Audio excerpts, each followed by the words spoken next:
বাংলাদেশের ফুটবলে ঘোর অমানিশা। হেড কোচ পিটার বাটলারের অধীনে কোনো ট্রেনিং সেশন নয়, তিনি দায়িত্বে থাকলে গণপদত্যাগের ঘোষণা দিয়েছে সাবিনা সহ দলের সিনিয়র ফুটবলাররা। বৃহস্পতিবার সন্ধ্যায় অশ্রুসিক্ত কণ্ঠে প্রতিবাদ জানান খেলোয়াড়রা। বাফুফে এখনো পৌঁছতে পারেনি কোনো সমাধানে। মেহেদী নাইমের রিপোর্ট। মাঠের অলরাউন্ডার আমি, আর ঘরের allrounder Tilex. Tilex toilet cleaner, clean মানেই টাইলক্স।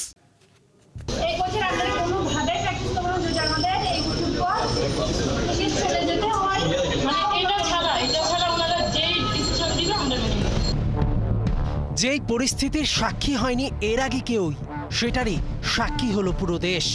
আরও একবার সাবিনারা নিজেদের দাবির জন্য কাঁদালো আর লজ্জায় ফেললো পুরো বাংলাদেশকে।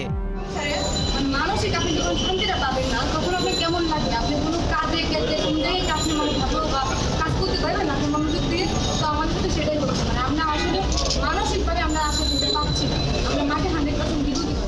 টাকার বস্তা নিয়ে বসে থাকার পরও ছেলেরা ফিরে শূন্য হাতে, আর যেই মেয়েরা পরপর 2 বার সাব জয়ের পরও অক্টোবরের পর থেকে বেতন পান না, তাদের কথারও 4 পয়সার দাম দেয় না বাফুফে। হেড কোচ পিটার বাটলারের সঙ্গে 2 বছরের চুক্তি নবায়ন করলো, অথচ অধিনায়ক সাবিনা খাতুন সহ সিনিয়র প্লেয়ার কারোরই রিভিউ নেবার প্রয়োজন বোধ করেনি। কিন্তু মেয়েদের সঙ্গে কোচের আচরণ শুনলে চোখ কপালে উঠবে যে কারো। আমরা মানে প্রতিটা স্টেপে যাওয়ার আগে আমরা সবার কাছে জানাচ্ছি যে ওনার সাথে আমাদের কাজ করা সম্ভব হচ্ছে না, কারণ উনি হচ্ছে আমাদের করতেছে, ওনার ইগো বেশি, ইগোটাকে পাইতে বেশি। দেয়ালে পিঠ থেকে যাওয়া বাংলার সাবজয়ী স্বর্ণকন্যারা বাফুফে ভবনের নিচে এসে প্রতিবাদ জানাতে বাধ্য হলো। বাফুফের কাছে 6টি কারণ উল্লেখ করে লিখিত অভিযোগ জানিয়েছে ওরা। এর বাইরেও কি পিটার এমন কিছু করেছেন যা মেয়েরা বলতে পারছেন না?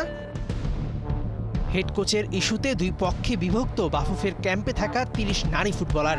15 জন জুনিয়র পিটারের থাকার ব্যাপার ইয়েস বলেছেন, আর বাকি 15 জন সরাসরি না বলাদের বেশিরভাগই সিনিয়র। এমনকি সিনিয়ররাও বৃহস্পতিবার হেড কোচের অধীনে জিম সেশনও বর্জন করেছেন। ব্রিটিশ কোচকে রেখে দেওয়ার সিদ্ধান্তে অনড় থাকলে একযোগে অবসরের হুমকিও দিয়েছেন তারা। চরম বিতর্কিত বাফুফের নারী উইংয়ের চেয়ারম্যান মাহফুজা আক্তার কিরণ এখন কোথায়? তিনি সমাধান করতে না পারায় সভাপতি তাবিদ আওয়ালের সঙ্গে বসবেন মেয়েরা। তবে যেই কালিমা লাগলো দেশের ফুটবলে, সেটা কি উঠিয়ে ফেলা সহসাই সম্ভব? মেহেদী নাইম, 71।